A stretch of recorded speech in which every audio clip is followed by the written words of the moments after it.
Our man is missing. No one knows where he is, except for the people who put him there. And it's people, because he's a big man. 5'9", 240 pounds. That's a big man. And especially going against his will, that took some people. Not a person. People. What we have in front of us, the physical evidence, is staged. You have tire burnout 50 feet from where the car was either set on fire or however they did it. It was burning 50 feet away from the skid marks. How do you have burnout marks over here and in a car burning over here with no tire marks leading to that point? That's staged. Now, that's my common sense and my military mind. You don't need spiritual for that. That's staged. And of course, he wasn't in there. They don't know where he is. No one knows where he is except for the people who put him there. Distraction. Y'all look over this way. Got the search parties looking over that way. Yes, they're going to look over there because that's where his vehicle was found. But that's not where he is. And he's not dead. Why do we say he's not dead for the 26th day? Because we don't have a body. We don't have confirmation that he's dead. His mother hasn't said it. His family hasn't said it. Police report. No news press. No news conference. None of that.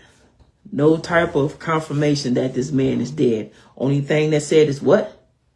He's missing. So when we have no confirmation of death, we speak life. We speak that he is alive. We have been speaking that he is alive. We continue to speak that he is alive. He is rescued, returned, reunited with his family. We had the examples of Cain and Abel. With Cain and Abel, that was a confirmed death. Because what did God say to Cain? Your brother's blood cries out to me. He asked Cain, where's your brother? He came back with the answer, I don't know. Am I my brother's keeper?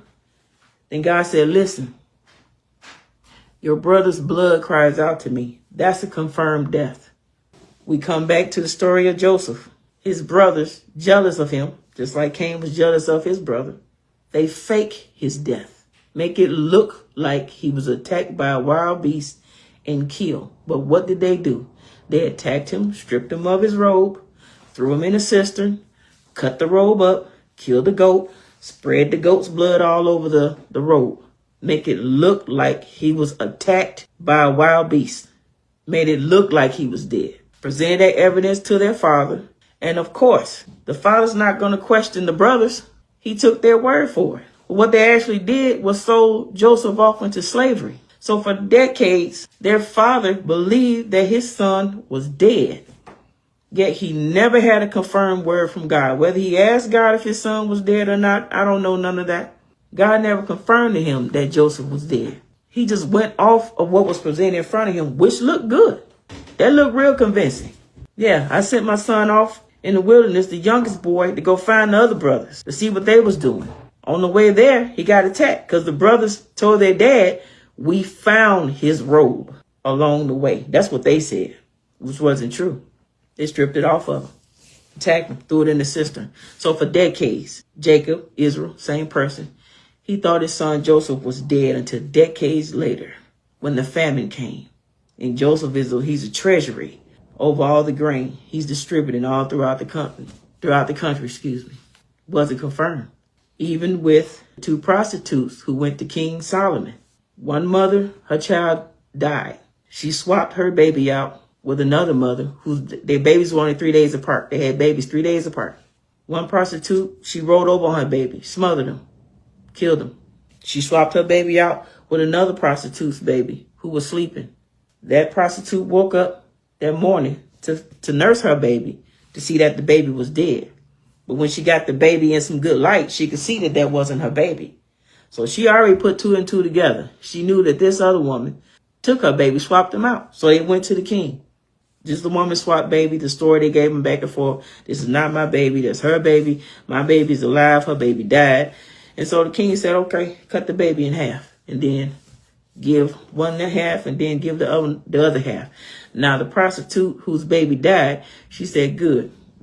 She said that way neither one of us will have a child. But the mother's whose son it was, she cried out to the king, don't hurt the baby.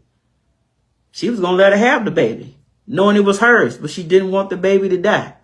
And the king said, that's her baby. The baby that's living belongs to that mother there. But she cared enough to give him up, not to have him hurt. confirmed death of the prostitute, the other prostitute baby. Confirmation. We have no confirmation. Thank you, Lord.